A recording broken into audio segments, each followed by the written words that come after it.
Hello, Packers fans. Welcome into the Green 19 podcast from JS Online and PackersNews.com. I'm Kassidy Hill, joined by Ryan Wood, here to wrap up the first 2 weeks of OTAs. Ryan, as we were kind of joking before we got started, there's a lot to talk about, but at the same time, there's not a lot to talk about. There's a lot of guys, but they're still in shorts. There's no pads on. They're not hitting. And so it's sort of a weird time, but of course, still a lot of new faces in the Packers locker room. OTAs for me are always about who's getting the reps. What's the early shakeout of the depth chart? And it can change. I mean, there's a long way to go to training camp, but this is the first kind of look at the blueprint of how Matt LaFleur, Joe Barry envision their ideal 11 falling. And from there, it's up to guys to win jobs. And that doesn't really start, one, how well do you know the playbook? But that's kind of a base level for everyone. Two, when they get the pads on a couple days in their training camp, that's when it will ratchet to another level. Because this isn't football yet. And I say it every year, Cassidy, and you know it. It's not football until they put the pads on. This is guys running around in shorts and jerseys. This is classroom work on the field. It's not football till somebody hits somebody. I think you were standing there yesterday when we were talking to Samori Toure about the weight he's put on. And he said, I feel better out there. And he said, but I'm not going to really know. And he kind of stopped. And I said, till somebody hits you. And he said, yeah. And I said, do you want to run out here and let Wes hit you real quick? Our good friend Wes, who knows, with Packers.com. Samori did not take us up on that offer, but out of respect for Wes, because he would hurt him. Yeah, that was wise choice. Exactly. That being said, Ryan, you have kids, so you know this. Whenever you introduce a new kid into the group, like a new baby, that older kid who might still be young looks infinitely older all of a sudden. So the weird metaphor I'm getting to here is Christian Watson, Romeo Doubs, Samori Toure, they look like the veterans now in that wide receiver group. They are the veterans. Yeah. Guys. It's crazy to think about, isn't it? Not a single one of these receivers, they have, 10 on the roster, was in the NFL at the start of last year. They're all new. And it's just – but, yeah, Christian Watson and Romeo Doubs are the veterans by lack of other options. And they played a lot last year. Samori Toure is, going to get a chance. And I think he's going to be the most fascinating to watch because I still don't understand what happened to him last year. I mean, he flashes in Buffalo. He flashes in Detroit, back-to-back. And then he completely disappears. Right. There's talent there. We saw it. Can it become consistent? That's the question with him. It's a big offseason for him. The receiver that's really stood out to me is Romeo Doubs. And who knows? It's not pads.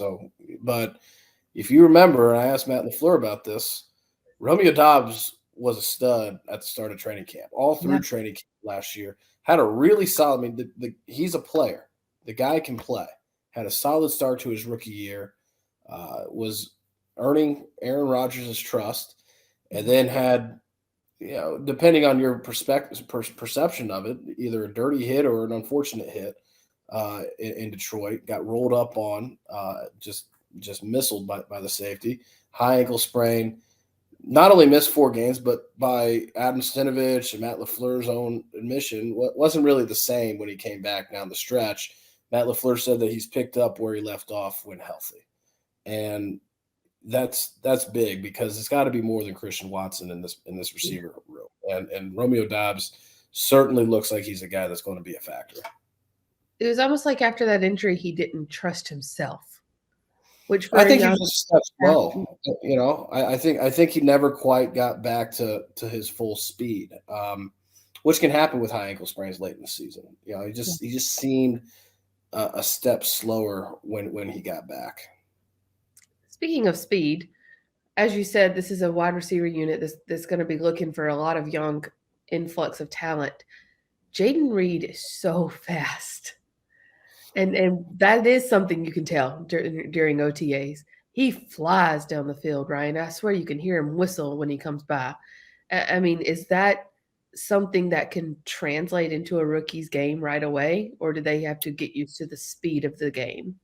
Yes, he looks good in shorts, no question. And there's a Mm. reason the two rookies on the offensive side that look like they're definitely going to get early playing time is Jaden Reed and Luke Musgrave. Not surprised, they're the two second Right. round picks, drafted 8 picks apart, but they're getting a lot of first team reps. It's very easy to see Jaden Reed just sliding into that slot position at receiver and filling out their 11 personnel with Romeo Doubs and Christian Watson on the perimeter, and then Jaden Reed inside. The big challenge for him, the thing that's going to be interesting to watch out for, is when they put the pads on. Now you're getting jammed at the line of scrimmage. Right. The physicality of the game is completely different.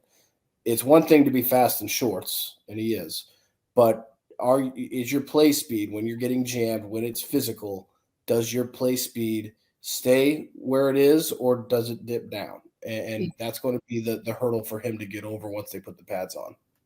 You know what I would love to see? Do you remember last year during training camp when Romeo Doubs was blowing up and everybody was talking about him? His name was on everybody's lips.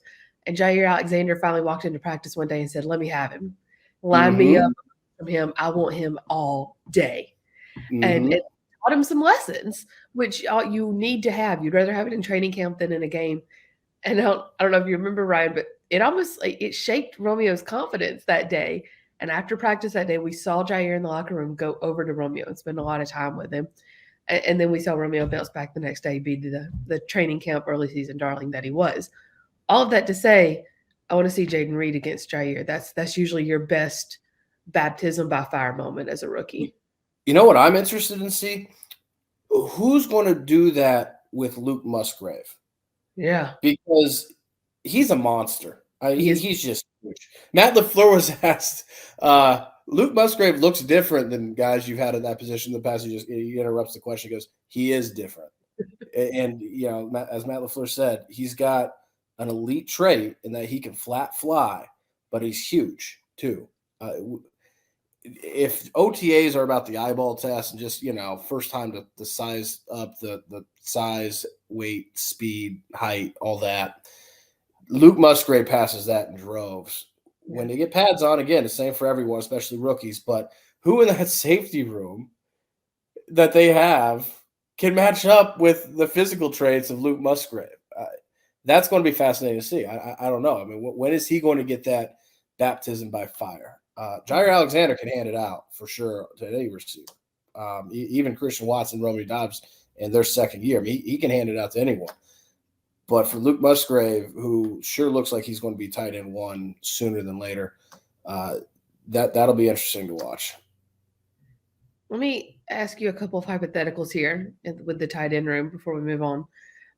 We also have Tucker Kraft there, third rounder, who could get a lot of playing time as well. You have Tyler Davis still in there, Josiah DeGuara. LaFleur mentioned something last week, and this is my fault. I'm sorry, listeners, for not looking it up ahead of time. I didn't think we'd get into this subject. But he said something about the way they can use the tight end room now that indicated to me that Josiah DeGuara would be a full-time fullback, which they used him as times in the past year or two.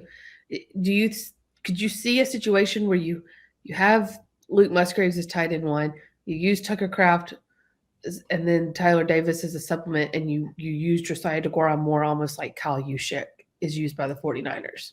Well, that was the entire plan when they drafted Josiah DeGuara in the third round, and that's the role he's carved out for himself, is to be. It's a niche role, but kind of be an H-back type in the backfield. And he had that role last year. He had about a quarter of the snaps, 20 to 25% of the snaps last year. Most of them were in the backfield, and when you saw Josiah DeGuara at his best, he was in the backfield as a lead blocker. That's his best trait that he brings to the offense.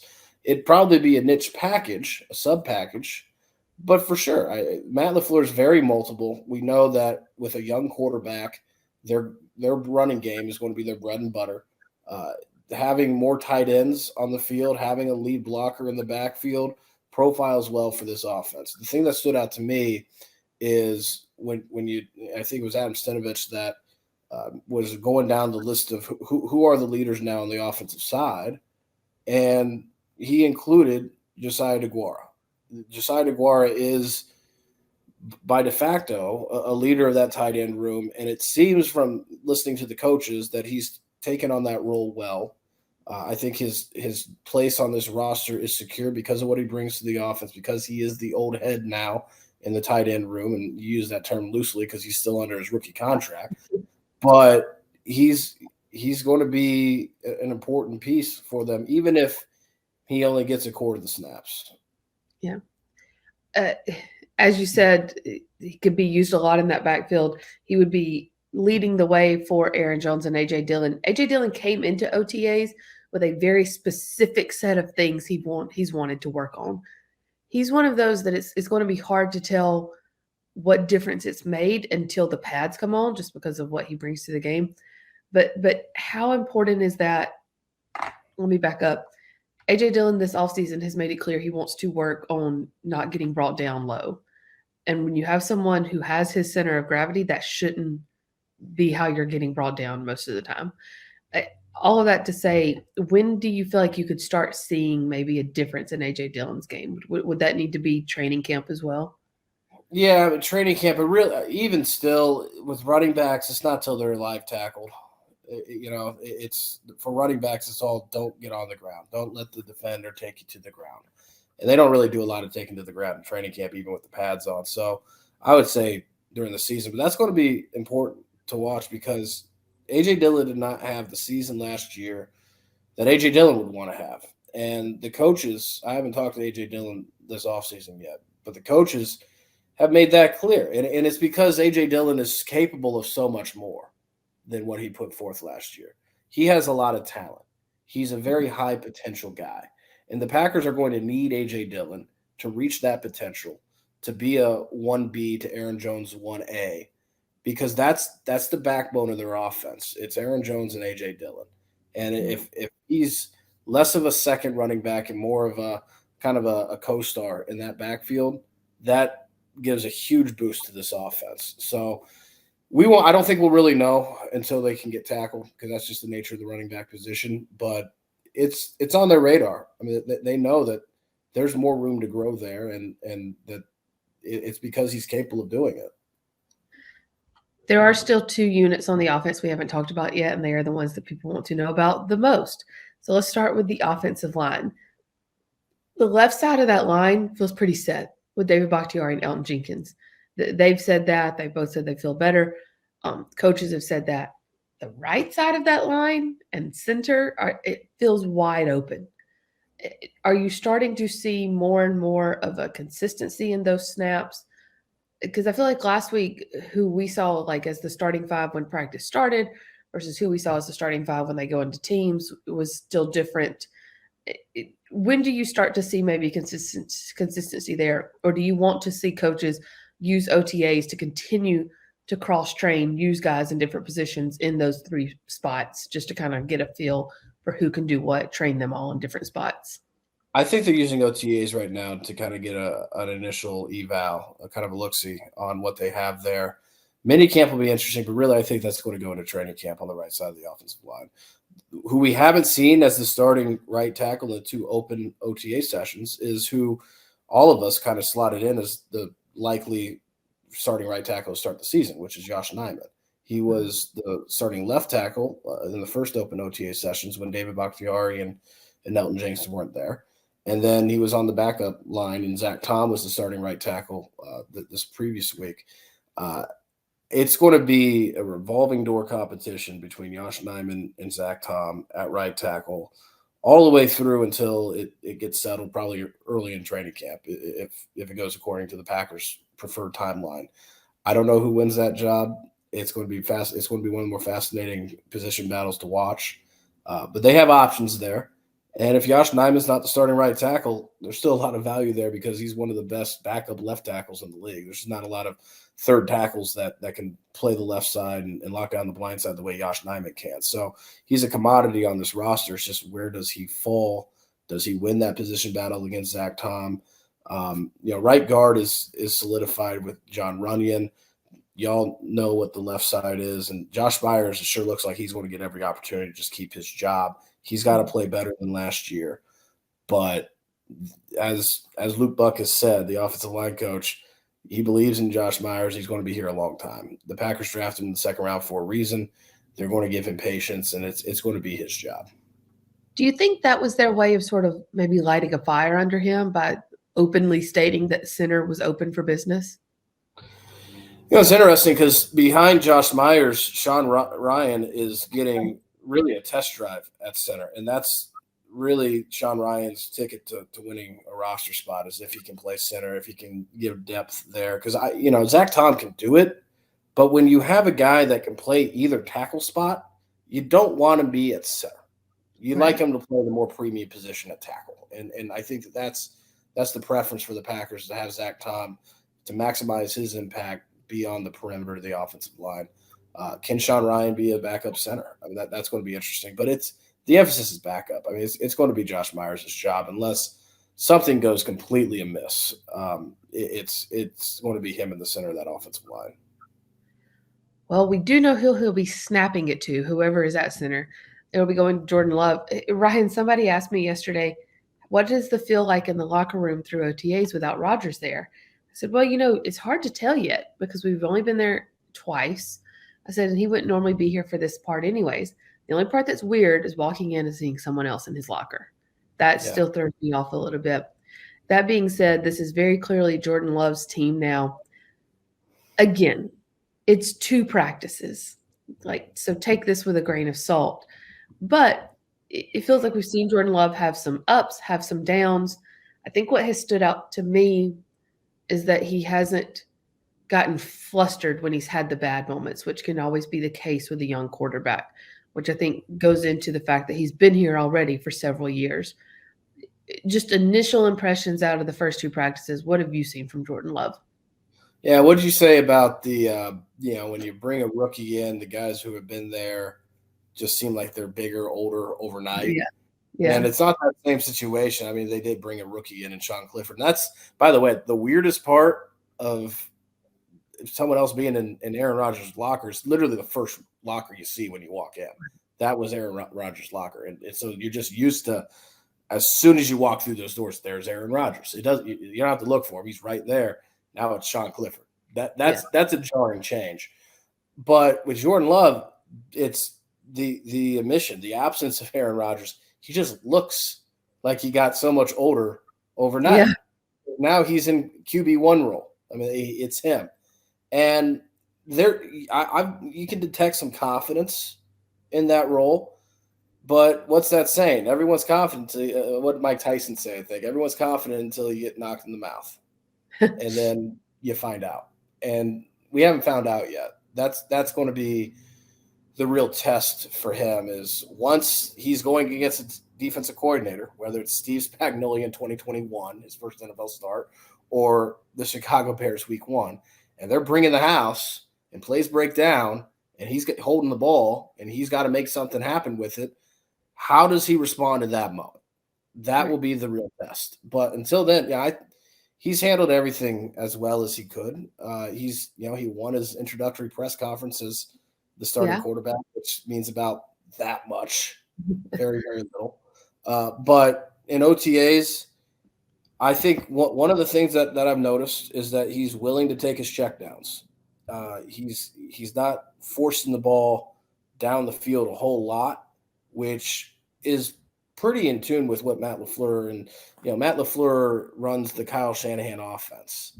It's kind of dinking and dunking and taking what's there and not forcing things. And Jordan Love seems to fit that role schematically. He was really good in the 2-minute drill this previous week, 7 of 10, and one of the incompletions was a spike to kill the clock. Move the offense down the field. They were at the 16-yard line with 8 seconds left. They had a chance to either kick a chip shot field goal or take a shot to the end zone. Now, they didn't have Jair Alexander, Rasul Douglas, or Keyshawn Nixon to deal with because none of the top 3 corners were available during the last OTA. But even so, and the other thing that stood out, him and Romeo Doubs during that 2-minute drill, I think Romeo Doubs had like 4 catches for 42 yards. He was looking regularly for Romeo Dobbs. Romeo Dobbs was delivering. I talked with Romeo Dobbs afterward, and he said, I walked up to his locker, and just me and him, and it's like, you and 10 already look like you're in midseason form. He's like, I made a decision. No matter what happens, I'm going to be there for him. And that he's taking that very personal. I think him, Christian Watson, the two veterans at receiver, they know that, even though they're younger in NFL years than Jordan Love, they're older in experience, and they take it personal. They're going to barricade him as best they can with support. So their chemistry looks like it's good. The first OTA, Kassidy, Jordan Love's best throw of the entire session was back of the end zone and red zone period to Christian Watson. Romeo Dobbs had a touchdown in red zone too. Those are the two guys he's going to be looking for, and I think from here you'll start to see that chemistry grow. Let's flip to the defensive side of it now. As you said, that there's not live hits coming for Jordan Love, but he can still feel some pressure. There's going to be a lot of focus on Lucas Van Ness, understandably so. You know who has stood out to me even more than Van Ness, and this is not a knock on Van Ness. He's 2 OTA practice or 2 weeks of OTAs in, but Kingsley Enagbare, or JJ, he is constantly pushing past that line, and he seems to have added like a jab move to his repertoire that could be deadly in a live game. That being said, with Rashawn Gary still recovering, who all is going to have to step up in this pass rushing unit?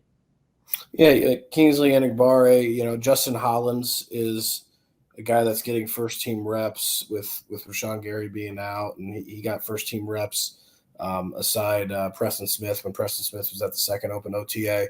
And then Lucas Van Ness is going to get an opportunity. He had a really good move. And with, what we say about pads, but it's especially true in the trenches. Running back in the trenches, that's where you got to really see the pads. But Lucas Van Ness, from an agility standpoint, and for it to flash an 11-on-11, he had an outside speed rush that he ducked inside Josh Nijman. He would have had a clear sack. I think it was on Danny Etling. But he's a massive guy that moves really well. There's some similarities there to Rashawn Gary. I don't know that he's quite as explosive as Rashawn Gary was as a rookie, because nobody is as explosive as Rashawn Gary was as a rookie. It's not a knock on Lucas Van Ness. Rashawn Gary's just a different dude. But there's some similarities from a height, weight, speed combination. And his testing numbers are very similar. You've seen that in shorts. For him, it's going to be, once the pads are on, being able to take the physicality of another 300-pound tackle trying to do everything they can to keep you from getting off the line of scrimmage. That's going to be the first test for him. We have seen, again, this is the name of the game, more youth on the inside of that defensive line as well. I mean, TJ Slayton, Devontae Wyatt, next to Kenny Clark, those two guys are going to be asked to do a lot this season, it feels like. Yeah, no, it's going to be a lot on Kenny Clark. Stop me if you heard this before, right? I mean, it seems like every year it's a lot on Kenny Clark. Devontae Wyatt is the wild card that they need to really elevate into a true starting defensive lineman. But so much, Devontae Wyatt had 3/4 of the year last year because there was Jerron Reed, there was Dean Lowry. He had almost his entire rookie season to be able to develop. The Packers could be patient with him. I don't know that they have that same latitude with the Carl Brooks and Colby Wooden coming in as rookies, just because you got your top three on the defensive line: Kenny Clark, Devontae Wyatt, TJ Slayton. But Colby Wooden's 4, Carl Brooks is 5.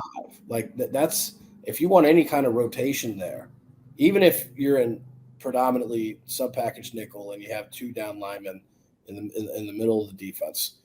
If you want any rotation there, the rookies are going to get snaps early. So their development, even though they're a 4th and 6th round pick, their development's almost more accelerated than Devontae Wyatt as a first rounder, because they just don't have the depth to have any other choice. I mean, they need these guys to come along. Not that they're going to be playing a ton of snaps, but they're going to be playing some snaps. Mm-hmm.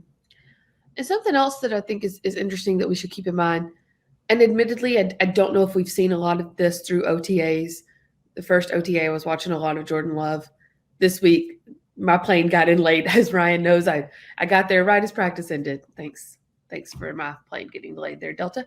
All that being said, I don't know how much we've seen of this yet, but from what the coaches have said, we could see Lucas Van Ness all over that front seven.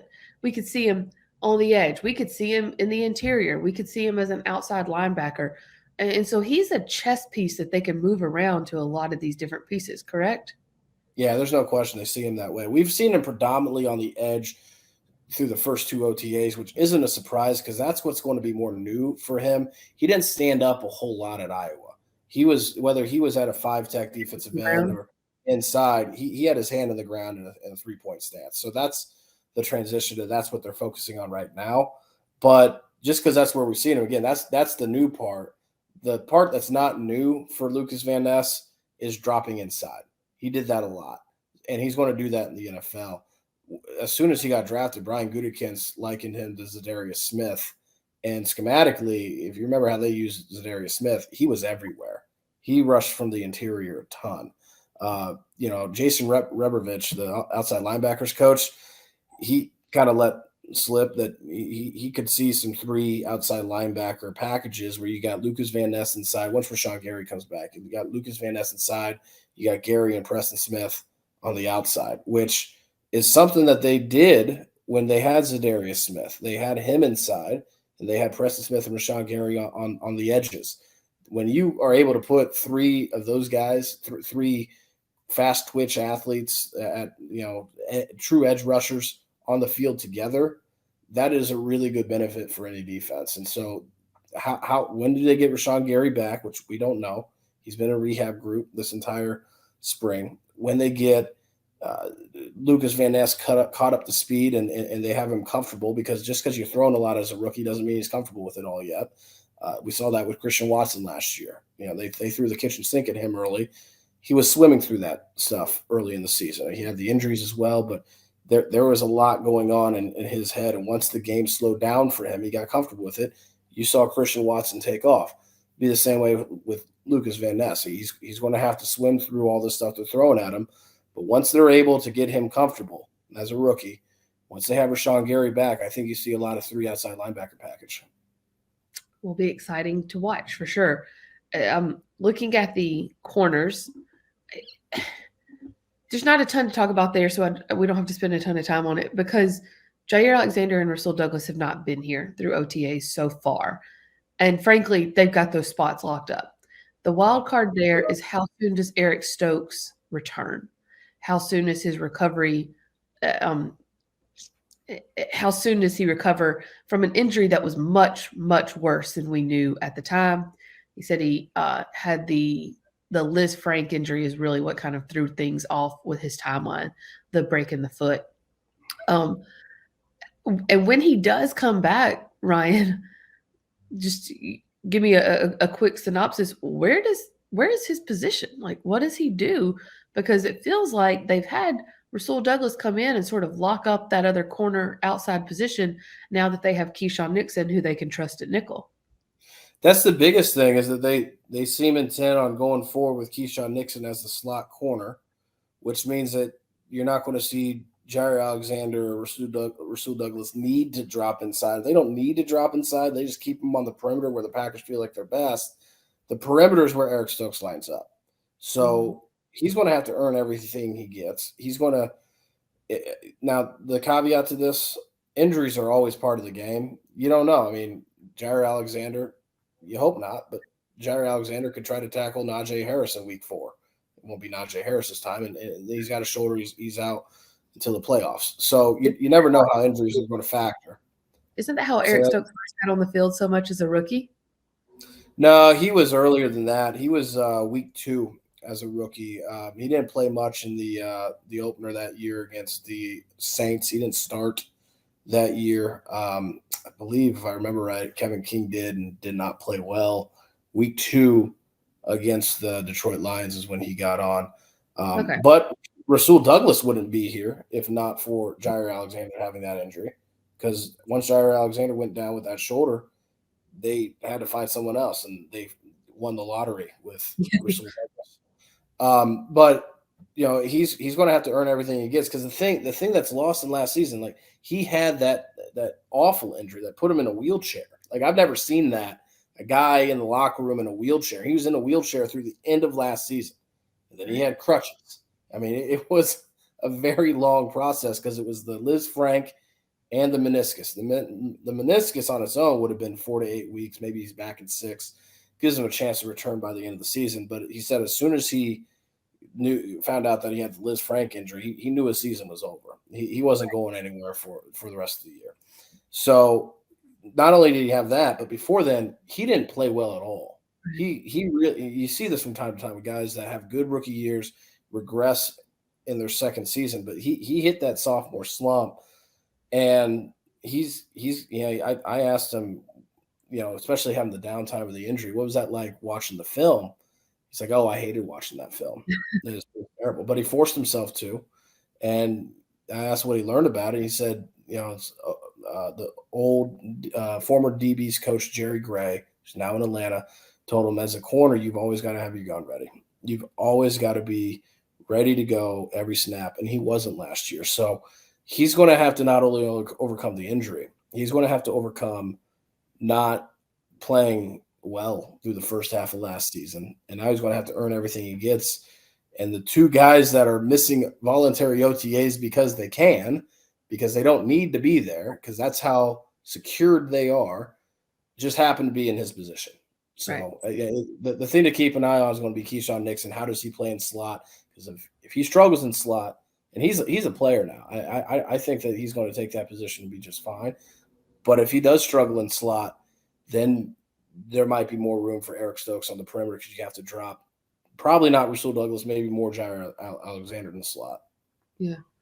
What is it that Rich Bisaccia has said about Keyshawn Nixon? He's got a little dirt on the back of his neck. That's what you need to play nickel.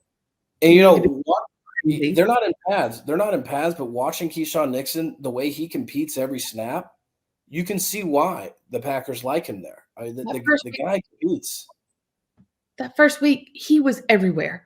Literally during team snaps, it felt like he was everywhere the ball was, every play. It was insane. He plays corner the way he returns kickoffs. It's full throttle every single rep, every single chance. So he's earned that spot. It's not a coincidence. I mean, he's put himself in that position. So that's what Eric Stokes is up against. He's up against two of the top talents on their defense, and Russell Douglas and Jair Alexander, and then a young Keyshawn Nixon, who is finally getting that chance the way he did as a return specialist last year. You saw what he did when he got that chance last year. Now he's getting his chance, and he's going to fight and claw to maximize everything he can get out of this. That's what Eric Stokes is up against. Before we get to safeties, because I want to get on those, you mentioned Keyshawn Nixon as a returner. So this is a good little aside. He's got that kick returner position locked up. I thought it was hilarious last week when he was asked about like being all pro on kick returner with 8 games. What could he do with a full season? And he was like, I can't even think about that anymore. He was like, because that was only 8 games. And he was like, was I the best? Yeah. And it was like, yeah, you were. You were statistically the best in the NFL, even with only 8 games. Exactly. Yeah. He's like, so was I the best? Yeah, but it wasn't my best. And he said, now I'm going for all pro on defense. And you know what, Ryan? At this point, anything Keyshawn Nixon says he's going for, I'm going to believe him until he proves me wrong. Well, every chance we've seen, we've gotten to see him play defense, he's played well. Think about week 3 last year in Tampa. He played awfully well then. He had the game-sealing interception in Chicago against Justin Fields. Like he didn't get he got 300 snaps on defense last year, but he played well every time we got to see him. So now, how does that, once that goes from 300 to 800, how does that hold up? That's a question, because we haven't seen that yet. But yeah, I mean, as far as the return specialist goes, they're going to give Jaden Reed a chance to win punt return. He did a lot of that in college. And if he wins it, if he goes out and he's a solid, dynamic punt returner, fine. Because that's, taking a little bit off Keyshawn Nixon's plate, as his snaps might be going from 300 to 800 on defense. That makes sense. But if he doesn't, Keyshawn Nixon was this side of Christian Watson, the best weapon they had last year with the ball in his hands. And if we'll see what Jaden Reed as a rookie does as a punt returner. But if he struggles, go give Keyshawn Nixon that punt return job, even if it's unorthodox. And even if it makes Matt LaFleur want to pull his hair out sometimes, because he is just that dynamic. Yeah. You know what's funny is we talk about like, oh, well, Keyshawn Nixon is their kick returner, but he doesn't have to be their punt returner because that is a completely different position. It just is. Keyshawn Nixon will tell you like, that may be, we're going to give Jaden more snaps there. Everyone is in acknowledgement that Keyshawn Nixon doesn't have to be the punt returner because he's better at kick return. He was still 1 or 2 in every punt return category as well in the NFL. And so this is what they're dealing with here. Keyshawn Nixon is okay letting Jaden Reed take over punt returns, just from the conversation I had with him last week, but he's going to make sure he's earned it. He told Jaden Reed the first day he walked in the locker room, you're going to work at punt return, but I'm going to stay on your ass the whole time. Mm-hmm. And so he's making sure he earns it. That we also see Romeo Dobbs there as well, working through OTAs. So they've got options, which is more than they had at this time a year ago. And that's crucial. Let's go to safety real quick before we wrap up. Darnell Savage is getting a chance to get his job back. We saw him bounce back after his benching last year. He had that interception return for a touchdown versus the Minnesota Vikings. Granted, during that game, you or I probably could have had an interception. Everybody was feasting during that New Year's Day game against the Vikings. That being said, Darnell Savage is having to come back from a lot. Again, I know it's only been 2 OTAs that we've seen. They're in T-shirts. Do you see more of the Darnell Savage of old, though? We won't see that for a while, but you're right. He's coming back from a lot. He was the most disappointing player on the defense last year. And just like I said with A.J. Dillon, and A.J. Dillon had a far superior season last year than Darnell Savage, but the same thing, it's because Darnell Savage is capable of so much more. He's the fastest player on that defense. You saw it on that interception return for a touchdown. He was gone. The way his speed gives him the range to do so many things on the back end of that defense that he just didn't do. And the Packers have got to get the best out of Darnell Savage. He's in such an interesting position because there's no more Adrian Amos now. He is the leader, again, by de facto. I mean, by default, he is the leader at safety. He's also the guy that's trying to overcome the most in terms of underperformance last year. So he's got to balance those two things. But, I talked to him a lot after the first open OTA session. I thought it was really interesting, too, because Darnell Savage knew the questions coming his way. And after the first OTA session, everyone is talking to Jordan Love. And there's not a lot of guys in that locker room. Darnell Savage waited. He sat at his locker. He knew that the reporters were going to find him. He knew the questions that were coming. He also knows that he's the leader of the safety position. And he knows that among the many things that Adrian Amos did the last few years, there was a reason he wore the C on his chest, because he was always accountable. He was always available, always accountable. And he got to watch that from Adrian Amos. And Darnell Savage has taken this leadership role very seriously. That's the kind of what stood out to me. He's got to perform on the field because he's got every piece of talent that you need to be able to perform on the field. It's not like the guy's untalented. If it was that, then okay, you might be in trouble. He's got it there. He just has to put it together. And he's had moments in the NFL where he's been able to do that. A few years ago, he came in playing 800 snaps as a rookie for a reason. And he's been atop every year. He's been at the top of the leaderboard in terms of snaps on that defensive side. He's played a ton for a reason. He's got the talent. You can't have the 10 missed tackles that he had last year in 68 chances. He can't be blowing coverages in zone and giving up wide open touchdowns. He's got to stay true to his assignment. He can't go hunting and chasing plays when all that's required from a safety especially is do your assignment, because if you don't, there's nobody else behind you. You are the last line of defense. So if he can can take care of those things, the talent is there. It's just a matter of putting it together. All of that, with all of that in mind, what you said about can't have the 10 missed tackles in a game, you are the last line of defense. I don't think it's a coincidence that the Packers signed Jonathan Owens as a free agent this offseason. They also brought in Javarius Moore from the San Francisco 49ers, very solid veteran safety. Jonathan Owens, as we said in our last podcast, the caveat to being the second leading safety tackler in the NFL is that he was playing behind the league's worst rushing defense. The leading safety tackler in the NFL was his teammate on the Houston Texans. That's not a coincidence. That being said, even when you're playing behind such a bad rushing defense and the tackles are coming to you, you have to make the tackles. That was an issue with the Packers last season, versus the Eagles, I believe it was. They had like 22 missed tackles or something as a team. It was an issue that they were all admitted to. Do you think just having maybe Jonathan Owens in the room on the field just to kind of, I guess, indicate or what it means to be a solid tackler can help Darnell Savage?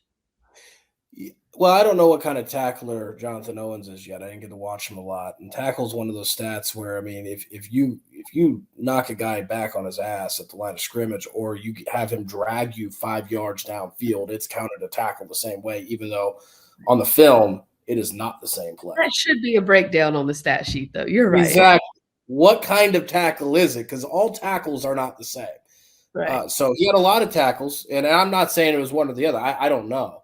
But what the Packers did at safety this year, they knew Darnell Savage was coming back. They also saw Adrian Amos regress last year. He was not the same player. He's on the wrong side of 30, and it's time to get younger at that position next to Darnell Savage. They knew this safety class was not where you go find a starting safety. Not with these safeties coming in. It was a very weak, thin class. They drafted Anthony Johnson Jr. in the 7th round, but a 7th round pick is a rookie special teamer. I mean, that's your role. So they went out and they got Javarius Moore. They got Jonathan Owens. They have Rudy Ford as the in-house kind of incumbent candidate. And one of those three will be your starting safety. We'll just have to see how that plays out. Could we also see this may be a naive question because this may be more of a college thing. Could we see a 2x2 rotation?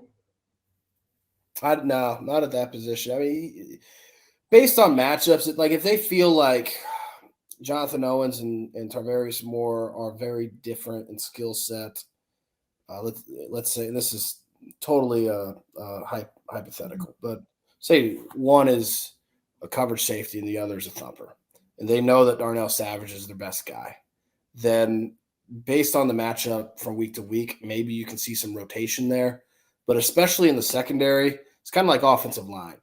Those guys don't leave the field.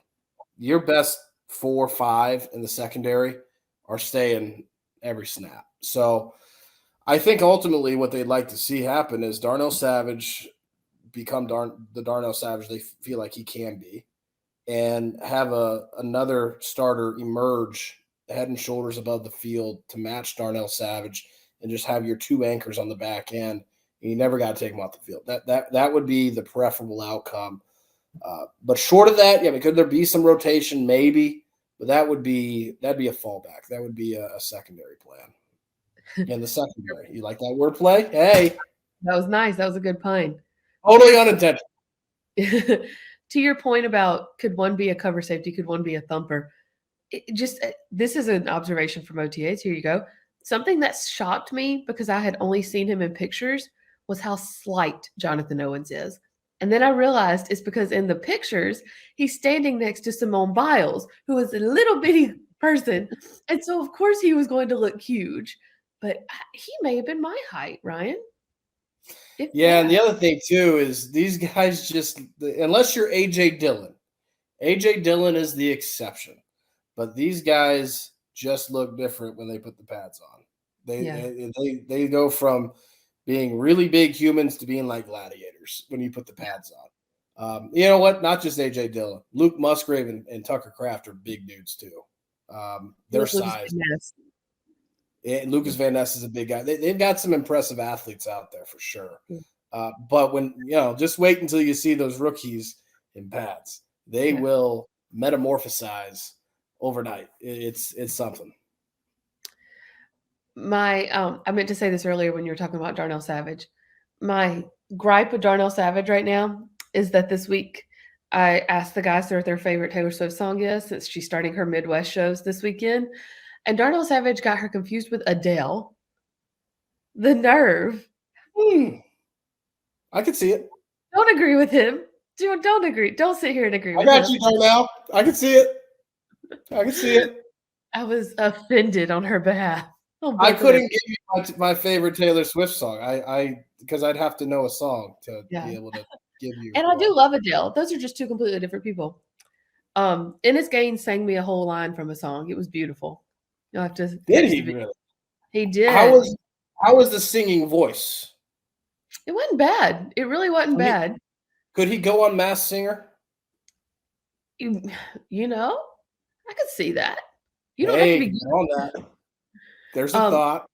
TJ Slayton took a left turn and said, "I like Miley Cyrus," and then sang a whole line from Flowers. That I can buy myself flowers. You heard that song? It's good. No, well, TJ Slayton is going to sing it for you on this video. Anyways, we got distracted. I guess the only other big position of note, punter stayed the same, is Anders Carlson being in there at kicker now instead of Mason Crosby. But again, I don't think we've seen him a ton. They haven't really kicked field goals in the team. Never kicked. Yeah. Yeah. Rich Bisaccia is holding true to his state secrets. We are not going to see Anders Carlson kick until he is good and ready. When that'll be, I don't know.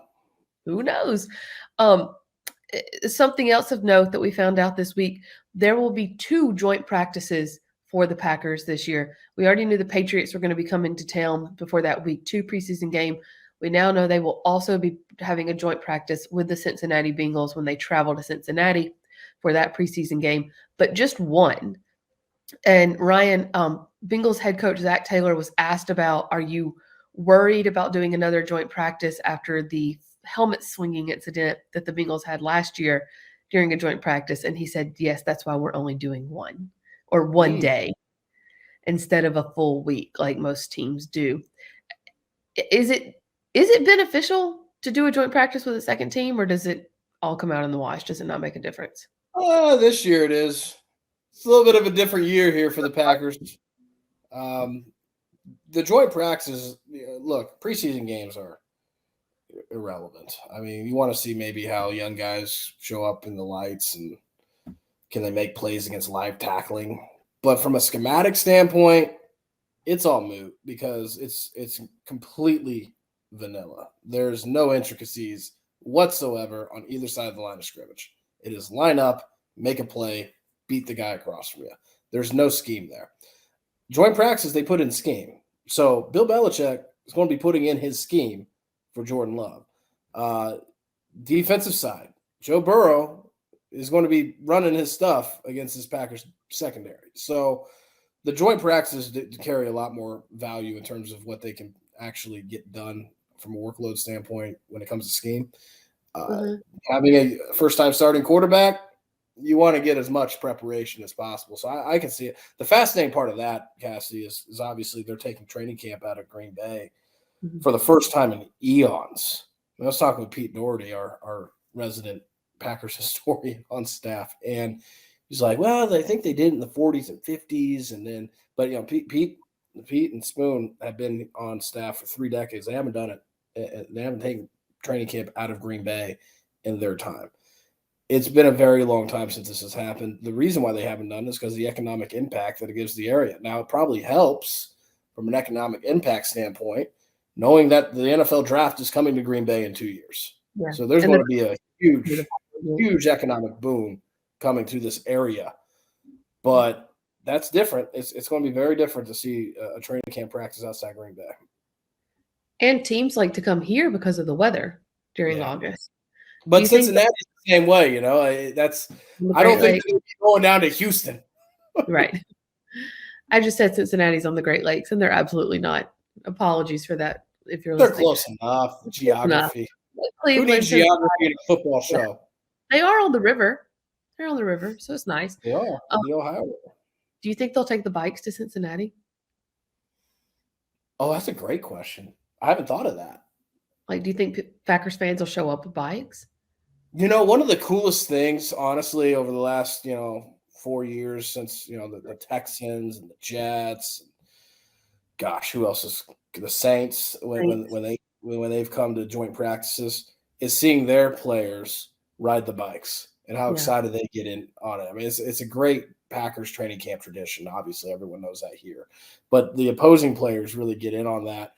I wonder. I don't know if the Bengals have anything cool like that they do, but I wonder if the Packers players would probably partake in whatever the Bengals do. And I'm trying to think, and your knowledge of the NFL would be greater than mine, but the Packers bikes are the only training camp tradition in the entire NFL that I can think of.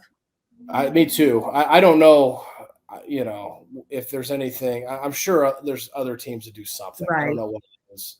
But nothing that's that iconic because even before I came here, before I had any inkling of the Packers as a job, just knowing the NFL, I knew about the bikes. It's not just Lambeau Leaps here. It's not just Lambeau Field. The bike ride is pretty iconic as well. That's a good word. It's an iconic tradition. Yeah, it is.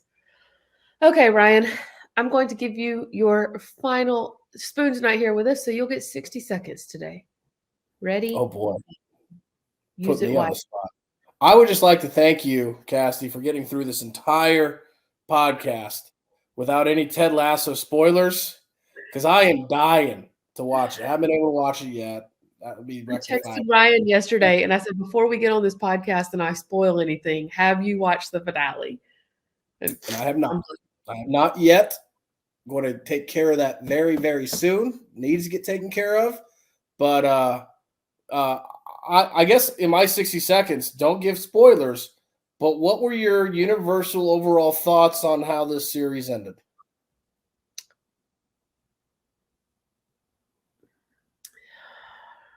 What's a good word? Okay, I don't think I can narrow it down to one word, but I would say it concluded everything got a bow put on it. And even the things that didn't get a bow put on it, it was concluded in such a way where you could feel comfortable saying that's life. And I know there were a lot of people on social media, especially on Twitter, who were upset with some things, but I feel like it's because there was a subsection of the fans who went off on their own little fanfic. Like they wanted things from the show that were never going to happen, but they talked themselves into them happening because they started writing fanfics. To me, everyone ended up where they were supposed. Everyone is doing what they're supposed to be doing. And I think it's interesting. They left the door open for more. Like this was never, even though we were told from the beginning it was going to be 3 seasons. And even though this felt like a conclusion, it was never called a series finale by Apple or any of the cast. And I liked that the door was open, but again, that could also just be life. There's always more going on with someone, even when we're not in their life anymore. I thought it was a very fitting end for the show and for every character in it. Well, that makes me happy to hear because I, for one, am not happy that it's only 3 seasons. I could have gone for more. Just saying, Apple. Yeah. So I don't want to say anything and give anything away. This is so much fun for me. I am so impressed with how well you're doing. I have a bad any secrets. Anyone who knows me knows I have a really bad habit of spoiling things. TV shows. Oh boy. Movies, I have a bad habit of spoiling them. I'm playing with fire here. Everything in that I can right now. But there is one part in particular that as soon as it came up, I went, that's the door. That's the door they just kept open. Ooh. More. All right. So on the next podcast, we're going to go over this. We're going to talk about it. I know. We need to make sure Spoon has watched the finale by next podcast too, in case he's on it with us. Is Spoon into the show too? I sure hope he is. Very much so. Yeah. Good. Good, Spoon. So. Good. Ooh, okay, go watch it this weekend. You go watch it. I'm going to Taylor Swift. We will come back and talk about the Packers next week. but we will also talk about Ted Lasso. Have fun with Taylor Swift. That'll be great. I will. It's going to be a lot of fun. Well, Ryan, thank you as always. You have your homework for the weekend. Look forward to seeing you again in a week or so here. We've got a little bit of a break between OTAs and minicamp, I believe, but we do have one more week of OTAs. We will have you full coverage for that on packersnews.com. We'll continue to have coverage for you from the first 2 weeks of OTAs as well. So make sure you check packersnews.com for that coverage. Ryan, thank you as always. This has been the Green 19 podcast from JS Online at packersnews.com.